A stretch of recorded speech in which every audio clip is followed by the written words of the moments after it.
If you had the ability to control the black people on this planet, there isn't anything that you couldn't take, dismantle, destroy, or interrupt if you could mobilize black people. And so part of the ops agenda, a part of their modus operandi, is to find out which one of you is a potential leader. And if you are, then we begin a work of progress on your life, which will make people get off of that.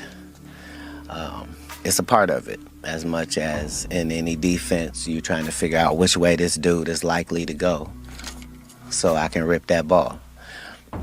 It's the same. You probably wonder, why do white people pay so much attention to black people if they don't like them? You would think if you didn't like something, why would you be paying attention to it? I don't pay attention to things I don't like. The liar knows what lie he told.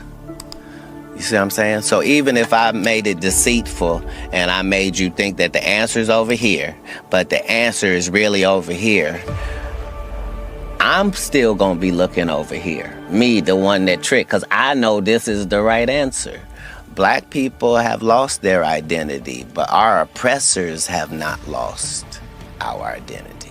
That's just why they chopped those noses off of the Pharaoh and the Sphinx in Egypt in the first place, is because without this nose, we can tell you this is whoever it is. But with that nose, it can only be.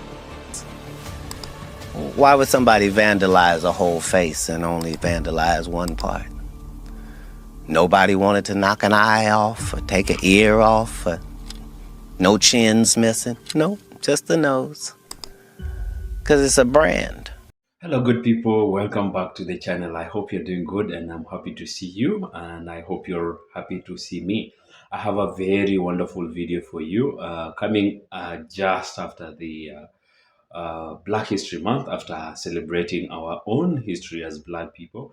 I'm going to share with you a video that really reveals deeply how much we are worth as a Black people. And I can tell you for sure that there is no life on earth without Black people. First of all, you'll already know that Blacks were the first ever humans to grace the face of the earth. But above and on top of that, having come all this way in our journey of humanity, Blacks have made this everything in this world possible. But you know what? This rigged system, this corrupt system doesn't tell you the truth. In fact, not that it doesn't just tell you the truth. It does as much as it can to hide the truth from you. But because in this channel, we are always dedicated to tell our own stories from our own very own perspective and to reveal the secrets that they hide from us, we are going to learn a few things here today. So without wasting so much of your beautiful time, let's listen to this first video. African Americans have long been acknowledged for their creativity and genius in theater, dance, music, art, and literature. But there's another kind of creative contribution African Americans have made, and that's the art of invention. From the moment you turn a doorknob, flick an on-off switch, start your engine, stop for a traffic light, take an elevator, watch a missile launch, or talk on your cellular phone, you've come into contact with an invention or innovation created by an African American. Since records of inventors' race weren't kept when the U.S. Patent Office was established in 1790, we may never know exactly how many patents were issued to African Americans. Now, probably the person most responsible for gathering information on early Black inventors was Henry E. Baker, an assistant U.S. patent officer and graduate of Harvard Law School. Baker dedicated his life to uncovering and publicizing the contributions of Black inventors. Under the auspices of the U.S. Patent Office, Baker sent out letters to lawyers throughout the country asking them to identify any Black inventors they may have filed patent papers for. In 1913, patent lawyer B.J. Nolan of Chattanooga, Tennessee wrote, I never knew a Negro to even suggest an idea, much less try to patent one. And I've dealt with them Negroes all my life. Baker didn't let letters like that discourage him. By the time of his death, his work produced 4 massive volumes and uncovered some remarkable inventions patented by black men and women. In 18th century America, one black man of inventive genius made a name for himself, a tobacco farmer named Benjamin Banneker. He resembled Benjamin Franklin in stature and was one of the country's most brilliant mathematicians. Inspired by the theories of Copernicus, Banneker became a self-taught astronomer at age 60. In 1754, at the age of 24, Banneker made a clock entirely out of wood, which remained accurate for nearly 40 years. He was one of the surveyors in the planning of Washington, D.C., and a scientific genius. With borrowed books and instruments, Banneker taught himself the fundamentals of astronomy, keeping a journal of his calculations. Besides predicting the weather and seasons, Banneker used his almanac to extol the achievements of blacks beyond himself.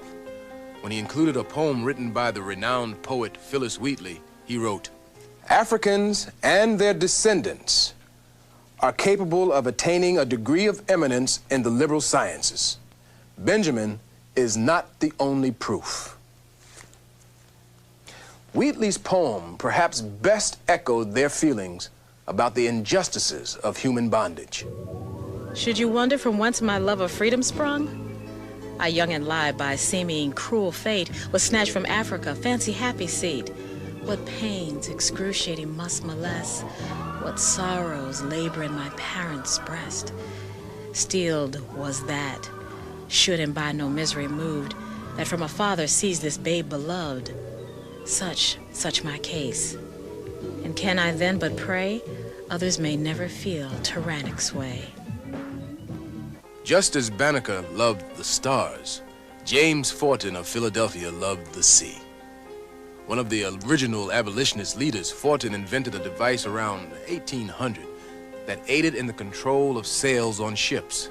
He amassed a fortune, built his own sail factory, and worked on the Underground Railroad helping slaves to escape. There's an African proverb that says, "As the wound inflames the finger, so thought inflames the mind." And despite their circumstances, slaves created a number of inventions before the Civil War. Until they were considered citizens, however, African-American inventors were ignored, prohibited from securing patents, or slave owners took credit for their discoveries. Such was almost the case of Benjamin Montgomery of Virginia, who invented a propeller specifically designed for river steamboats. Montgomery was owned by Joseph Davis, brother of Jefferson Davis, the future president of the Confederacy. Now, when the brothers tried to patent Montgomery's propeller, Attorney General Jeremiah S. Black enacted a decision in 1858 that prohibited owners from doing so. So, as a result, any slave invention during the next 12 years went undocumented. Before the Civil War, a free black man named Norbert Rilot from New Orleans revolutionized the sugar industry in a bittersweet story. Born on a plantation and educated as an engineer in Paris, Rilot gave the world its biggest economic sugar fix. Making sugar by the slow, dangerous kettle method inspired Rilot to find a better way. And on August 26, 1843, he received his first patent for his sugar refining process, or the multiple effect vacuum evaporator, which turns sugar juice into a fine grade of white sugar crystals. Rilot became a wealthy and influential man in New Orleans, but was still subjected to oppressive race laws. When he was told he'd have to carry a pass to move about the city, Rilot decided to leave America forever and return to France. France's gain was surely America's loss.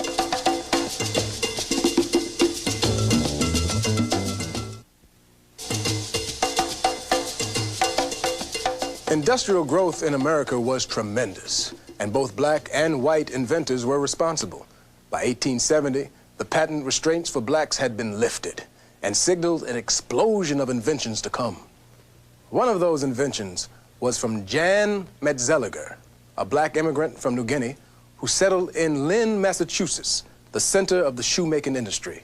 Now, his invention revolutionized the shoe manufacturing industry and created thousands of jobs. Finally came a century later when a postage stamp commemorated his name and a bridge in his honor was dedicated in his hometown of Lynn, Massachusetts. Folklore as well. If you've ever heard the phrase, the real McCoy, you know what I mean. The phrase was coined for a master inventor, Elijah McCoy, who ultimately patented over 60 lubricating systems, including an air brake system for railroads.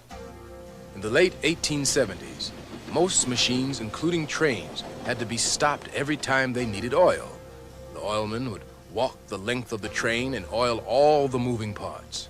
McCoy devised a method for oiling machinery as it was running. And on June 23, 1872, he received a patent for the lubricating cup.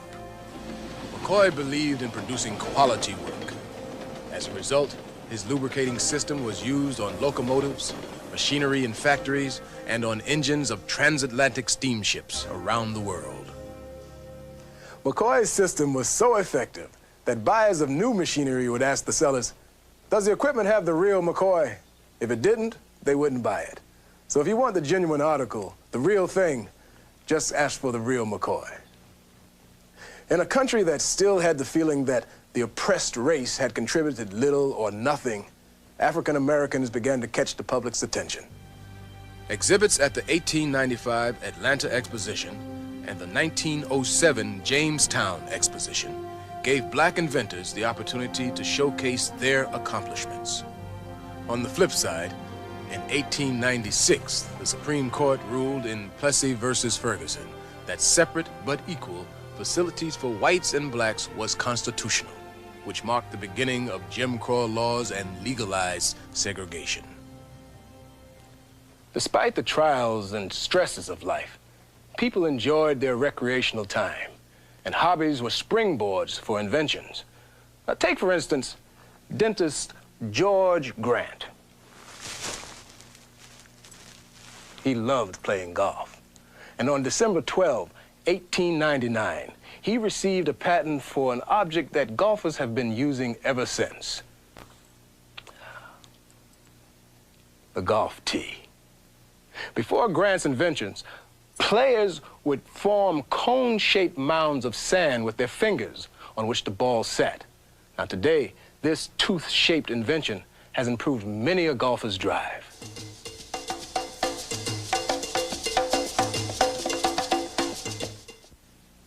Just as today's technological revolution celebrates the super information highway, the second half of the 19th century centered around its new age power, electricity.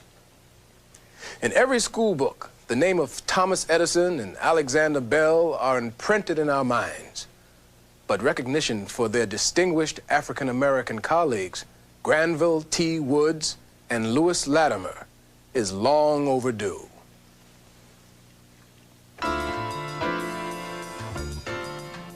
Lewis Latimer was a self-made man who became a pioneer in the development of electricity. He drafted the original plans for Alexander Bell's telephone and made significant contributions to the success of both Thomas Edison and Hiram Maxim, Edison's competitor. While employed with Maxim, Latimer perfected Edison's light bulb by making improvements in the incandescent electric lamp in 1882. He then supervised the installation of electric lighting systems in major cities around the world. Known as the Black Edison, Granville T. Woods was an electromechanical genius. Like Edison, Woods was years ahead of his time and founded his own company to research, manufacture, and market his electrical inventions.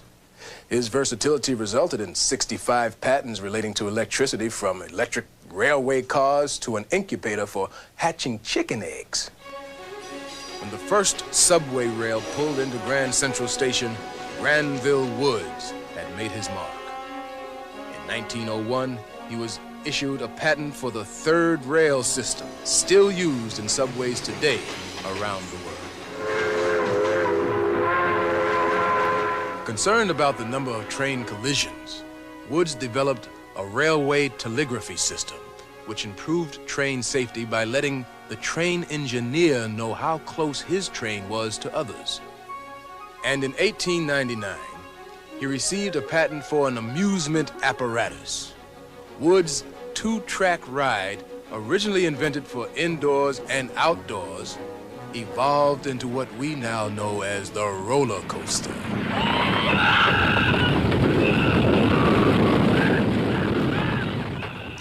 Woods' inventions caught the public's attention when he won 2 legal disputes against Edison.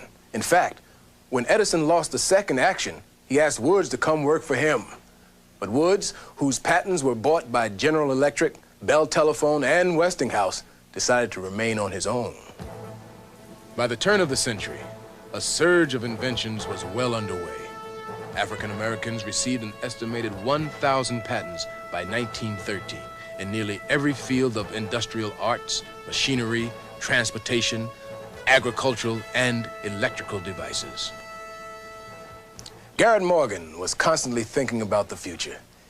He'd say, if it's in a book, you can do it. If it's not, then use your imagination. And despite having only a 6th grade education, Morgan's inventions, the traffic signal and the gas mask, became 2 of the world's most significant safety-related devices. American scientists have made phenomenal contributions as well. Grammy-winning composer Stevie Wonder even wrote a song about one of them. Dr. George Washington Carver, best known for his work with the peanut and its 300 or more derivative products, which include instant coffee, bleach, tan remover, metal polish, paper, ink, shaving cream, rubbing oil, linoleum, paint, and plastic. Carver was a man on a mission. A scientific genius, Carver felt a deep affinity for farmers and convinced them to grow diversified crops, such as peanuts, pecan, and sweet potatoes, in place of one crop, cotton, to re-nourish their soils. A deeply spiritual man, Carver also obtained fame as an artist. His varied interests led to his close friendship with Henry Ford, who shared his fascination with synthetic rubber. Carver's research as an agricultural chemist won him international acclaim. When Carver died in 1943 in Alabama, the governor and crowds of people came to honor him. The U.S. Postal Service issued a memorial stamp for the man who was dubbed the Savior of the South. Madam C.J. Walker became a millionaire as a result of her hair care products. And although she didn't patent any of her products, she was a pioneer entrepreneur and an inspiration to women around the world. In 1885, Sarah Good received her patent for a folding bed, a forerunner of today's sofa bed. Sarah Boone was issued a patent in 1892 for her improvement to the ironing board. Alice H. Parker wanted to warm each room in her building with centralized heating and received a patent for her improvement on the heating furnace in 1919. And Harriet Bradbury patented her torpedo discharger for submarines in 1943. Ellen Elgin, who patented a financially successful clothes wringer in the 1880s, sold her device to an agent for $18. Elgin's feelings mirrored a long-standing practice of black inventors, both men and women, who chose to sell their inventions to whites or white-controlled corporations for fear of their inventions losing value if their true identities were known.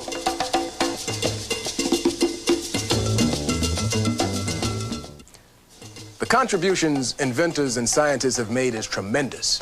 As we look to the future, there are 2 African Americans who are continuing that creativity.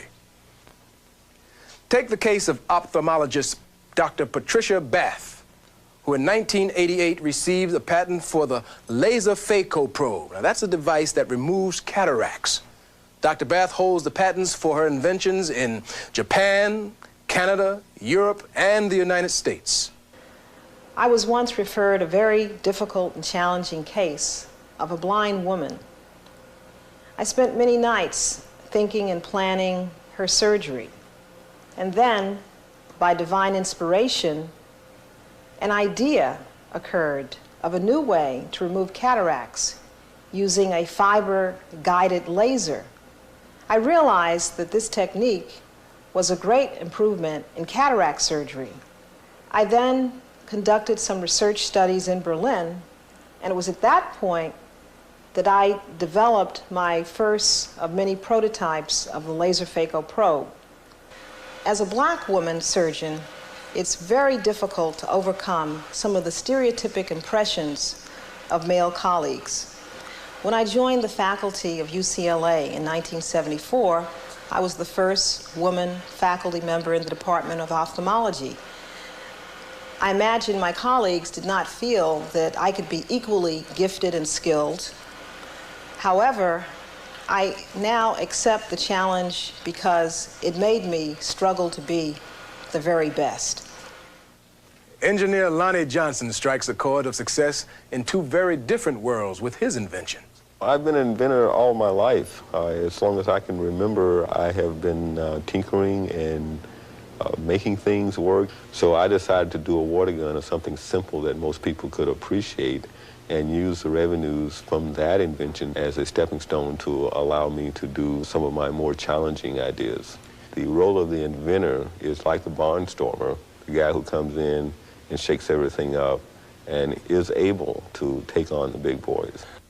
From telephones to electric street lighting, from refrigerated trucks to automatic transmissions, and from artificial heart stimulators to space shuttle retrieval arms, African-American inventors have triumphed over adverse conditions and continue to contribute to scientific and innovative discoveries that benefit the global community.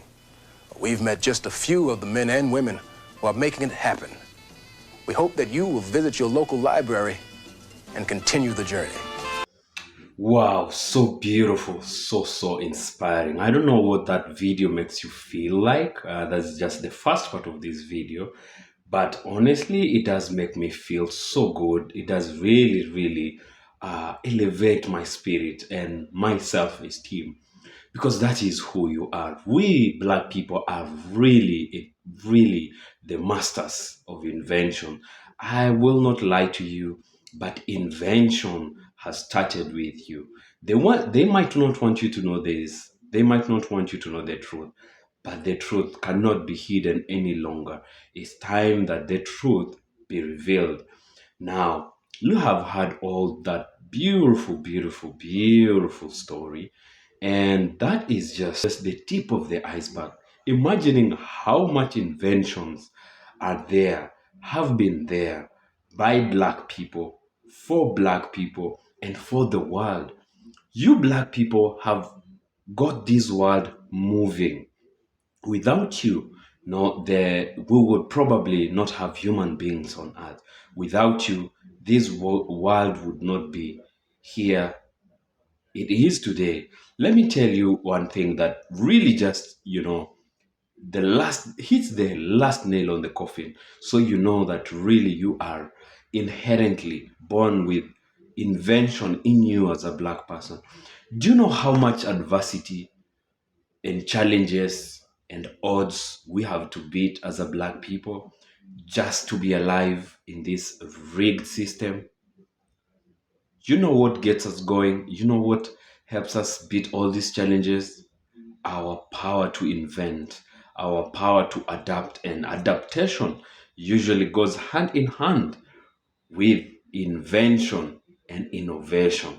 Because every obstacle that has been set and put in our way, we have had to invent a way around it. Think of how much we beat as black people. Think of how much this system has tried to eliminate us, right from the motherland of Africa, all the way to Europe, to the Americas, to the Caribbean. Everywhere the black people are, they have tried to eliminate us. But we have always stood strong against the odds. And that is why most of the natives of different places on earth today don't exist. But the natives of Al-Kebula, aka the motherland, aka Africa, are still existing, super strong, and now growing fast and fat. Now, this was one very exciting video. In this second part of this video, we're gonna share. I'm going to share a bit of a third part of this video, because every good thing might just really have bad part. You know, two sides of the coin, and good and bad are always complementary. Let's listen into this other part of this second part of this video, and at the end we shall have learned something. So right here is the video. Many Black inventors face challenges in reaping the financial benefits of their inventions due to systemic racial discrimination that hindered their access to resources, capital, and patents. Large corporations or government agencies often reap the profits of these Black inventions. George Washington Carver discovered over 300 uses for peanuts, including peanut butter. His greatest contribution was in agriculture innovation, especially rotation techniques for cotton farmers. However, Carver did not patent most of his discoveries, and he worked primarily to help farmers. He made very little money from his inventions, while larger white-owned farms reaped the financial benefit of his discoveries, creating generational wealth for their families because they had the capital to take advantage of his discoveries. Next up, we have Garrett Morgan. He invented the traffic signal, the red light, green light, yellow light, slow down, and the gas mask. Morgan sold his patent for the traffic signal to the General Electric Company, so they reaped the financial benefits from the mass production and adoption of the invention, creating what? More generational wealth for white families instead of Black ones. Morgan's gas mask was used in World War I, and he started his own business making and selling it, but still benefiting little financially because bigger companies came in and mass produced them. Next up, we have Louis Latimer. He invented the carbon filament for light bulbs and the process for manufacturing them, which improved the lifespan of electric light bulbs. Although Latimer made important contribution to Thomas Edison's light bulb, he did not personally benefit from the invention. He worked as a patent draftsman and engineer for Edison and other companies, but much of the financial gain went to the companies that used his patents because he didn't have the resources or capital to use them himself and build what? Generational wealth. Next, Granville T. Woods invented the multiplex telegraph, an early version of wireless communication that allowed multiple messages to be sent over the same wire. A Black man, okay? You texting? Black man invented that. Woods received patents for several of his inventions, but often struggled with patent infringement cases because they came after him for his inventions. Many of his inventions were used by larger companies, such as General Electric, which exploited his ideas without giving him significant financial compensation, and he didn't have the money to fight back. Next, we have Marie Van Britten Brown, who invented the home security system, including a camera, monitor, and remote control door lock. Brown patented the invention in 1966, but her financial gains were limited. The patent was sold to a larger company that developed the home security industry further. Because why? Because they had more capital, more resources. As with many Black inventors, she did not see substantial long-term financial rewards for her patent, for her inventions. So another opportunity for generational wealth lost. Denied by who? Anybody? Anybody got a guess? Right. Next we have Dr. Patricia Bath, who invented the laser phaco probe, an innovative technology that revolutionized eye surgery. While her invention significantly improved cataract treatment, she did not personally profit as much as she should have. The technology was widely adopted in the medical field, but much of the financial reward went to the medical institutions and companies that had the money and resources to implement the technology worldwide. I hope y'all picking up what I'm putting down. Next, we have Otis Boykin. He invented the improved resistor used in electronic devices such as computers, guided missiles, and pacemakers. Boykin did patent his innovations, but he did not receive large-scale financial rewards. His work was incorporated into products by larger companies which profited from the widespread use of his inventions, particularly in the electronics and defense sectors. Another lost opportunity for generational wealth for Black families. Next up, we have John P. Parker, who made improvements to the industrialized furnace. Parker's contributions were significant in the industrial field, but like many Black inventors, he did not fully benefit from the financial rewards. His work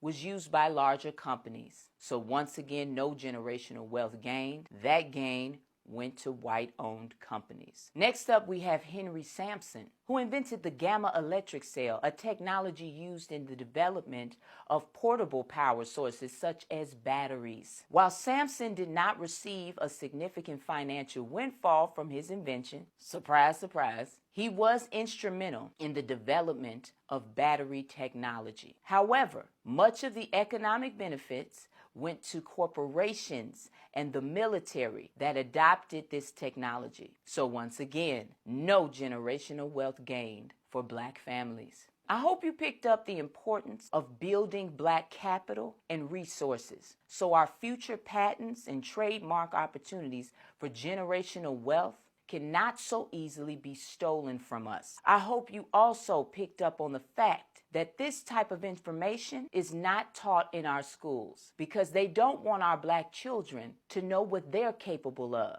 by learning about these real-life Black inventors, these amazing Black examples. They also don't want their children to know about our Black contributions because then they would know where their family money really came from. I love y'all, and I'll see y'all in the next one. Knowledge is power, power to the people.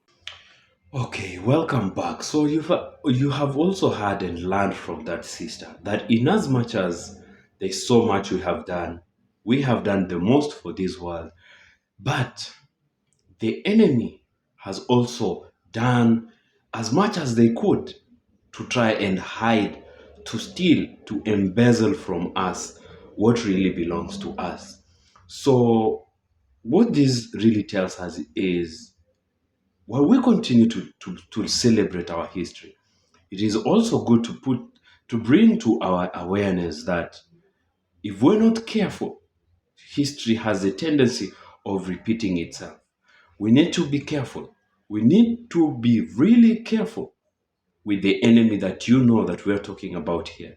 Because if we don't, we are going, the same is going to happen. They will steal from us. Now we have to protect what belongs to us. There is no way, we will never ever again, never shall we accept this to be done to us, because their intention and their goal is that the Black person and the true history of the world never gets to be known.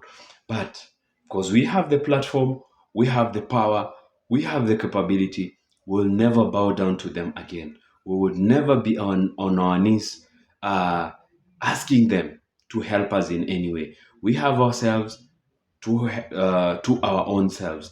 It is our responsibility to tell our own history, to continue to empower ourselves, empower each other. And by doing this, the ways to do this, let's come up with our community. I have always said in this channel, we need to have a community, a Black community, and a community is not a neighborhood of Black people across the entire world, wherever you are as a Black person. Support each other. Another thing, legit business. We need to have money, because one of the reasons they steal from us, we cannot be able to patent what belongs to us, is because the systems, skilled systems, really make sure that we don't have enough to get to patent, to get to fight the battles, economical battles that have to be fought for these patents to be put to us. And if we don't do that, see that the wealth that is supposed to come to the Black community to enrich Black families is stolen from us and benefits the enemy. Now, um, we must never ever tell our children the false propaganda that they have to work twice as hard as white people. We must really hold ourselves to high esteem. We must tell our children the true story of who really are the masters of inventions and the masters of adaptation in this world. And this truth need to be known, so our children can have the self-esteem, the urge to continue to invent, to make this world a better place. And even that the kids and the children of white people know the true history and know that the wealth that is accrued, that their own families have, where it really has come from exactly. Thank you very much for sparing time to watch this wonderful video. I hope you have listened, you have watched, and you have learned a lot as well.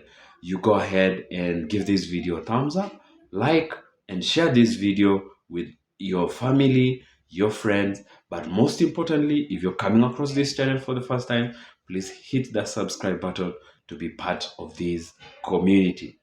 So until next time, I will be happy to see you in my next video. One love, Black people. One love. Peace.